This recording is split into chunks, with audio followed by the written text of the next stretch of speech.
جس شخص نے ایمان کی دولت حاصل کر لی تو چاہے دنیا کی کوئی اور چیز اس کو نہیں بھی ملی تو وہ فلاح پانے والا ہے۔ اور چیزیں دنیا کی اگر اس کو میسر آ جاتی ہیں تو وہ سونے پر سہاگے کا کام ہے، لیکن فرض کرو اس کو اور کچھ بھی نہیں ملتا، صرف ایمان، تو نفس ایمان فلاح کی ضمانت ہے۔ اسود الرائی، رائی عربی میں کہتے ہیں چرواہے کو، اسود کہتے ہیں کالے رنگ کو۔ کالے رنگ کا ایک چرواہا تھا، اسود نام سے، نام بھی اسود پڑ گیا تھا۔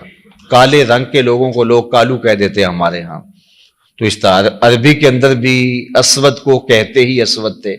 تو پھر جو آزاد لوگ ہوتے ہیں ان کے تو نام ہوتے ہیں، تو غلاموں کے تو پھر لوگوں کی مرضی سے نام ہوں گے نا، جو لوگ ڈال دیں۔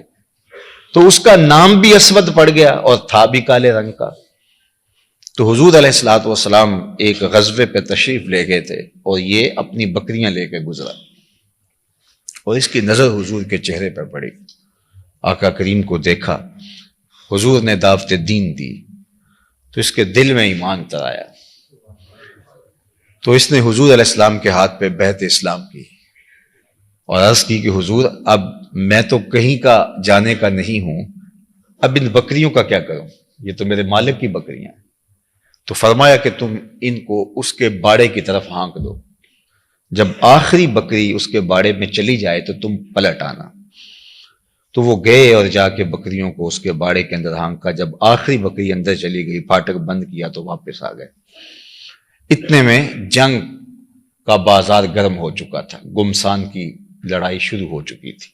تو یہ آئے اور میدان عمل میں کود پڑے، اور بکریاں چرانے والے تھے، بے جگری کے ساتھ جو ہے وہ لڑے، پوری ہمت کے ساتھ آگے بڑھے، لیکن دشمن کی تلوار نے ان کو کاٹ کے رکھ دیا۔ خیر جنگ ختم ہوئی تو جب لاشوں کو اٹھایا جانے لگا تو اسود رائی کی لاش بھی پڑی ہوئی تھی۔ تو اللہ کے محبوب علیہ السلام نے جو ارشاد فرمایا اس کا مفہوم یہ ہے کہ یہ شخص ہے جس نے کوئی نماز نہیں پڑھی، کوئی روزہ نہیں رکھا، کوئی زکوٰۃ نہیں دی، کوئی حج نہیں کیا، یہ آیا اور سیدھا جنت کا دروازہ کھلا تھا اندر چلا گیا۔ تو ایمان وہ بنیادی چیز ہے کہ کامیابی اور فلاح کی ضمانت شروع ہی ایمان سے ہوتی، کچھ بھی نہ ہو آپ کے پاس، ایمان کی دولت ہو۔ اللہ اکبر۔ اور یہ ایمان ہمیں کسی قیمت سے نہیں ملتا، یہ اللہ کی توفیق سے ملتا ہے۔ بڑے بڑے سمجھدار لوگ، ابو جہل کو ابو الحکم کہتے تھے، دانائیوں کا سر چشمہ، پرے پنچایت کا آدمی تھا، بالوں کی کھال ادھیڑ لیتا تھا، معاملہ فہم تھا، باتوں کی تہ تک پہنچنے کا فن جانتا تھا، لیکن نہیں پہنچ سکا۔ اور یہ نہیں ہے کہ اس کو پتہ نہیں چلا تھا، مغالطہ لگ گیا، نہیں۔ اخنس بن شریک نے، وہ ایک لمبی کہانی ہے کہ حضور کی تلاوت یہ سنتے رہے، ابو سفیان بھی تھے، یہ بھی، اور اخنس بن شریک بھی، تو 3 دن تک قسم بھی کھاتے رہے اور سنتے بھی رہے، وہ لمبی کہانی ہے۔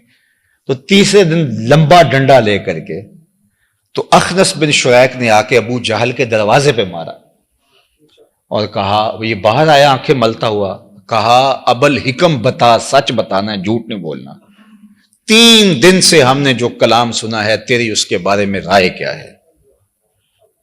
انصاف کی تکڑی تیرے ہاتھ میں ہونی چاہیے، جھوٹ نہیں بولنا، تو نے بھی سنا ہے اور میں نے بھی سنا ہے اور ابو سفیان نے بھی سنا ہے، تو سچ بتا کہ تیری رائے کیا ہے۔